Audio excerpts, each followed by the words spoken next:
Thank you all very much for coming.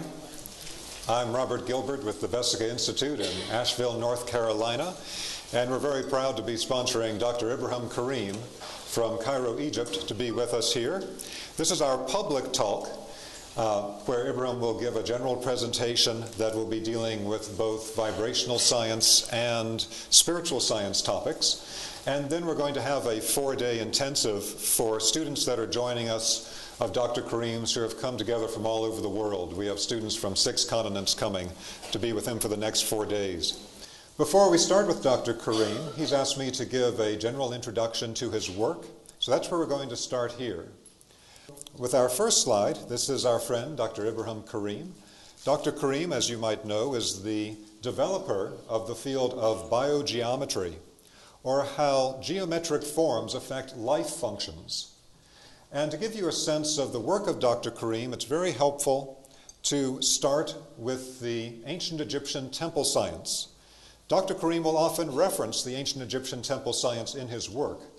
Dr. Karim's work in biogeometry is a universal science that connects to all traditions throughout the world and is not limited to the knowledge and practices of ancient Egypt. But Dr. Karim is an expert in the knowledge and practices of the ancient Egyptian temple science. In ancient Egypt, they understood that they were constantly interacting with conscious forces of nature, and they termed these conscious forces of nature the netters. In the hieroglyphic language, there aren't vowels, simply consonants represented. And so the consonants NTR are in the hieroglyphic text representing these conscious forces of nature that they refer to as the netters. Netter is a foundation for our modern English term, nature. And when you read these texts from the old Egyptian hieroglyphs translated into English, they will often use the term god or goddess when they are translating the term netter. But this can lose something in the translation because, again, the Egyptians understood they were interacting with conscious forces of nature, and they understood how to have a communication code with these conscious forces of nature. Virtually every classical tradition in the ancient world had some type of shamanic science in which they knew how to talk with forces of nature. And particularly in ancient Egypt, they had mastered these communication codes. One way that these codes manifest is in pure geometric form, that the forms themselves hold a particular type of vibrational or energetic content that connects with higher realms through resonance and harmonics. In this particular illustration that we have received from Dr. Karim, it shows a netter interacting with the pharaoh. And the interaction between this force of nature and the pharaoh is through particular forms held in the hand. These forms have a geometric form to them, but their geometric form actually emits specific vibrational qualities. And this is one of the secrets of the ancient Egyptian temple science, that some of the forms that we see from ancient Egypt, like the form of the Ankh, is not simply a metaphor, is not simply a symbol for life, but the form itself actually emits a carrier wave, emits a vibration that has an effect on living beings. So what we see represented here is that in ancient Egypt they knew how to communicate with the forces of nature through these communication codes, including that of geometry. And these geometric forms have a vibrational content as well as a symbolic meaning. One of Dr. Karim's friends, when he was learning vibrational science in Egypt, was a Coptic medical doctor, Dr. Khalil Masih. And Khalil Masih did a tremendous amount of research in looking for particular types of forms from ancient Egypt that were spread throughout museums in Middle East and Europe. And the form you see here is a form known as the waj. In Europe, it's known as the Egyptian pendulum. This particular form is one that is represented in many European and Middle Eastern museum collections, and they usually simply label it as some type of ritual object. But ritual object is just a description they give for something that they don't know what it is or how it was used. What it actually is a pendulum that has a specific type of vibrational emission from it. The vibrational emission from this pendulum comes from the hemispherical cap at the top and the vibration that it emits is modified by what looks like zigzag lines, similar to a specific letter in the hieroglyphic language, that changes the vibration so that the emission from the tip has a penetrating carrier wave of energy. And hundreds, if not more, of these objects have been unearthed in archaeological digs in Egypt, which is why they're so common in so many museum collections. So in ancient Egypt, they used a science using these forms and their vibrational qualities to communicate with natural forces and to develop a science of being able to differentiate different vibrational qualities and to know their effect on living beings, both as far as energetic and health effects, as well as effects on consciousness. This particular slide comes from a German woodblock print of Saint Luiger. Saint Luiger is a Catholic saint who is connected to the building of the cathedrals. And he's shown holding two forms. One is the cathedral, and the other is a staff of authority that has a very specific geometric form to it. The top of the staff has this type of spiral movement that works as a type of antenna to receive and send energy. Although it's hard to see in this woodblock print image, if you look at the staff, there are small projections at different lengths of the staff. By holding the staff at different points that are marked on it, you can use the staff as a vibratory device, and at one particular length of the staff, you can isolate a wavelength that is connected to determining a specific vibratory quality, such as underground water, or the vibrational quality of what would classically be referred to as the quality of a sacred power spot, or another type of vibrational quality needed in the differentiation in finding a land location and correctly building a building that had the spiritual qualities to become a true temple or a true church. And so this knowledge from ancient Egypt actually spread in multiple directions. You can find aspects of it in the Jewish Kabbalah, in the Greek Kabbalah, and then moving into Europe with the esoteric research of the Catholic Church, and then later with the Jesuit order, which particularly focused on the knowledge of ancient Egypt. In medieval times in Europe, they did types of vibrational testing to find lines of energy in the earth. And these earth grid energies were classically used for demarcating specific vibrational qualities in a location, and also they would build sacred structures directly on the earth lines. The earth lines could be used either for placing the walls of the building on or the central axis of the building. And so this woodblock print shows in medieval times the dowsers of that time, vibrationally testing for where the lines of energy are running in the earth to plan out the city.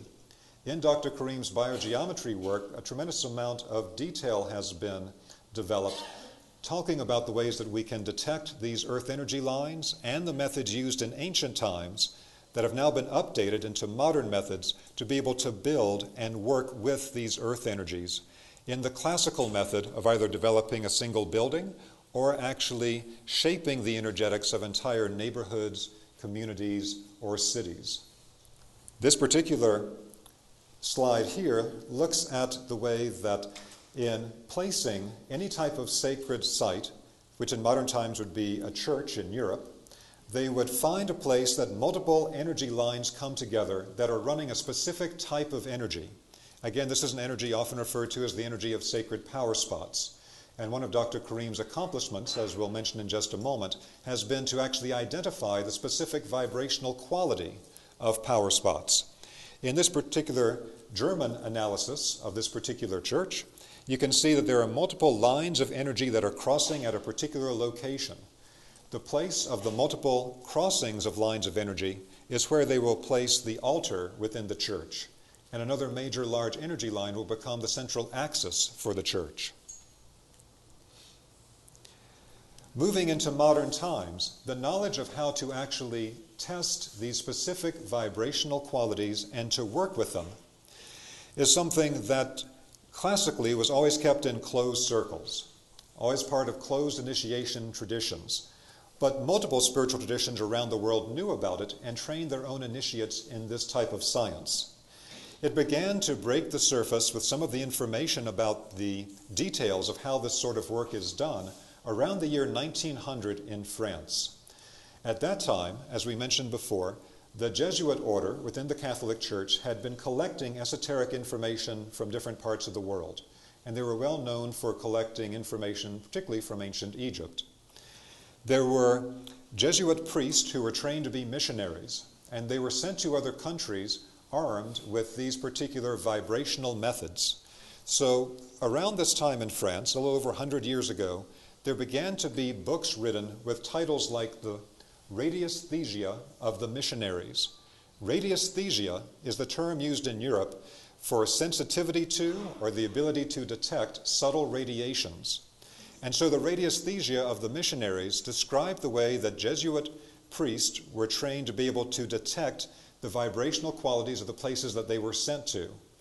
Because being sent to another place where you don't speak the language, no one knows you, and to try to convert the natives, you had to have practical skills. So with this vibrational science, they could do things like find sources of drinkable water. They could test what food was edible and what was not. They could find exactly what local plants would be medicinal for specific types of illnesses or health problems. And through that means, the Jesuit priests could be of tremendous help to the local population and be accepted and integrated into the local population. With the publication of these texts about the Radiesthesia of the Missionaries, there were particular texts also written by Jesuit-trained French priests, such as the gentleman you see in the right-hand side of this illustration, one of the most famous of these priests, whose name was Abbé Mermet. Abbé Mermet wrote a book called Je Père, which means How I Work.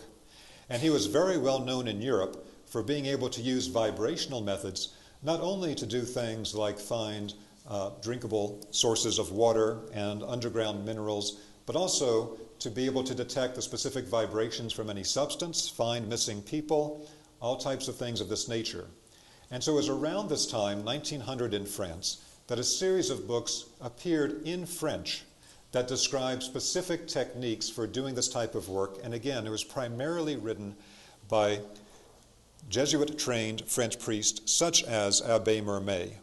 With the work that they did, they were able to train enough people in France who were not necessarily part of the Catholic Church or part of any spiritual tradition, but simply independently began to research energies and to work with them.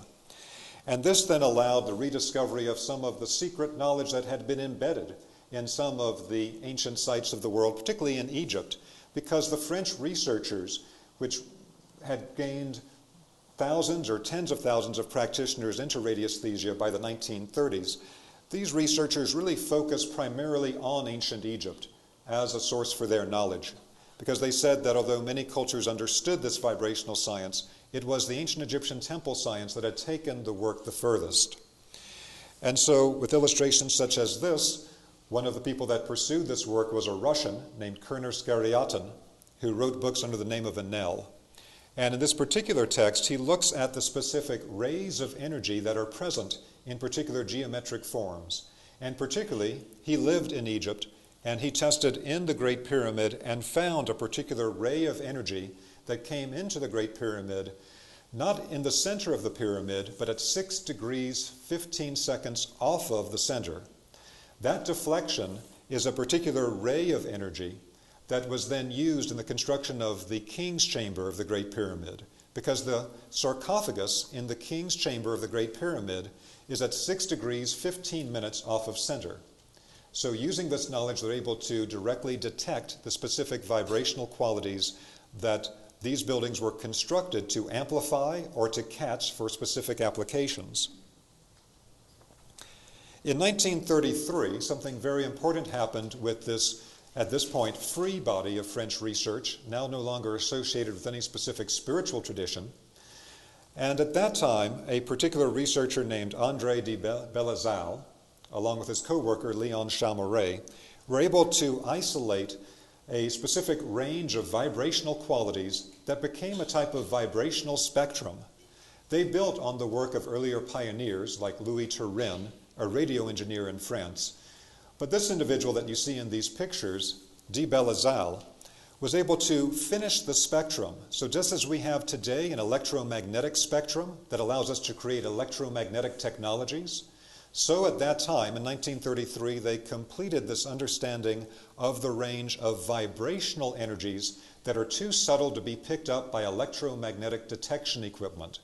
However, these subtle energies were known to the ancient spiritual traditions who practically applied these energies, and these particular energies do affect living beings, all biological life, in a profound manner, although again, simple electromagnetic detection equipment will not detect their presence. They split the spectrum up into 12 different parts, and they completed the spectrum when they identified a penetrating carrier wave of energy that they referred to under the somewhat confusing name of negative green. Without going into detail as to why they called it negative green, we'll simply say it's a very strong penetrating carrier wave that can be emitted by specific geometric forms. And this particular carrier wave of energy was found by the French researchers to be capable of penetrating thicknesses of lead that could not be penetrated by X-rays.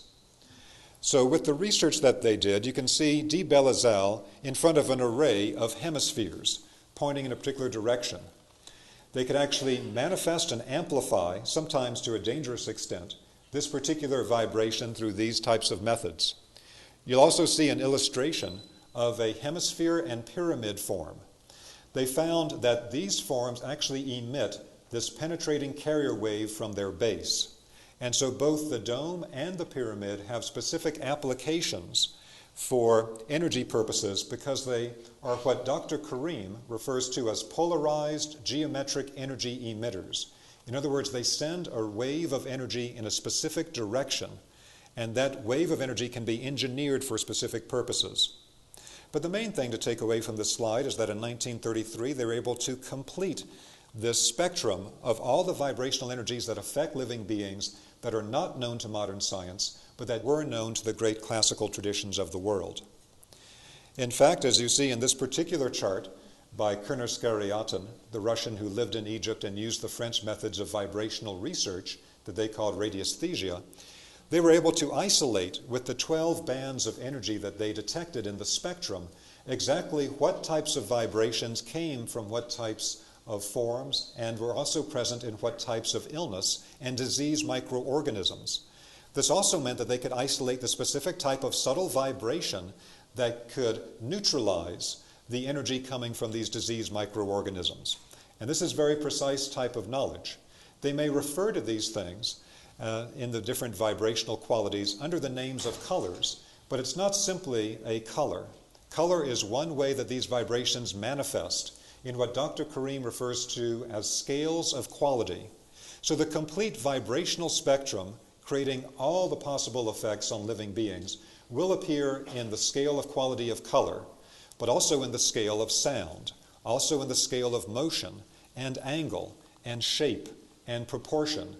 They are all qualitative scales that create very specific energetic effects. Now, most of this French research is somewhat lost at this point.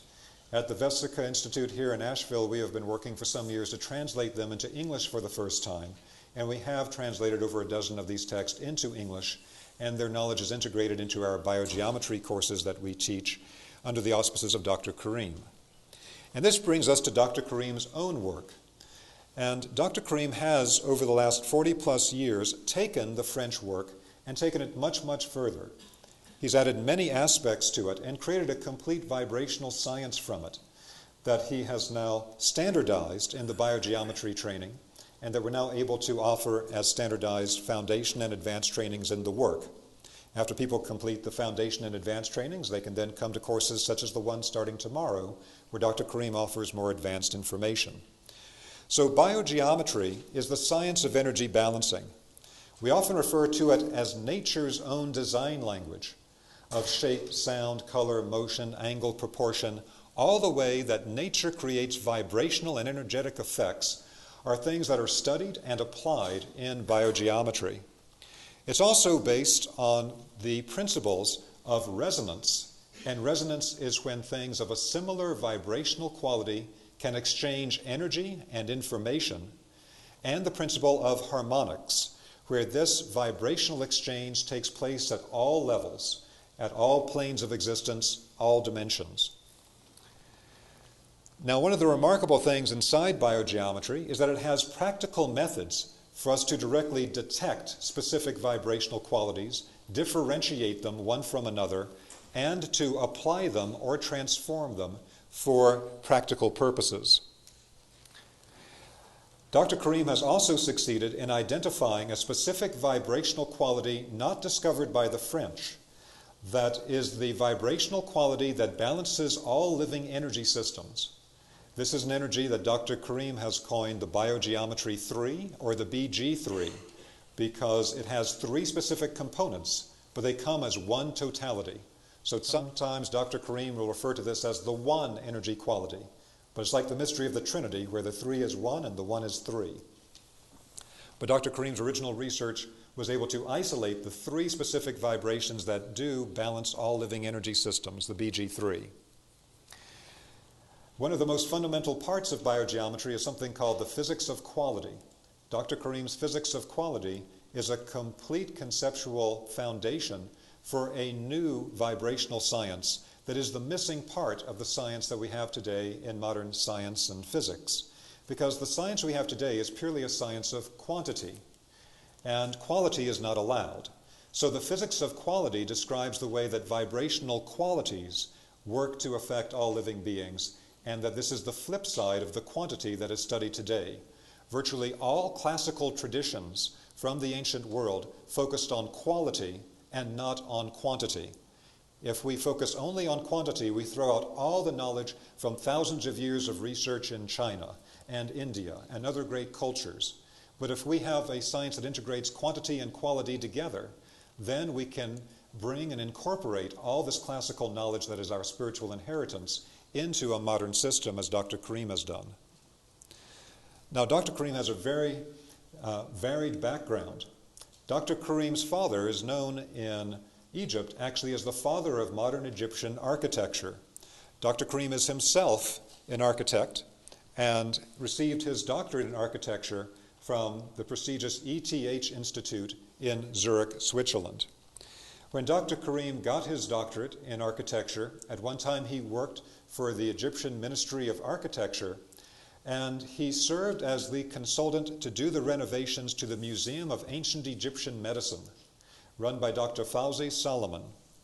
And as Dr. Karim was working with Fawzi Solomon on the Museum of Ancient Egyptian Medicine, Dr. Karim learned many things from him having to do with ancient Egyptian medical practice, and he was also introduced to a whole group of esoteric and vibrational researchers in Egypt, including Dr. Khalil Messiah, who we referred to earlier.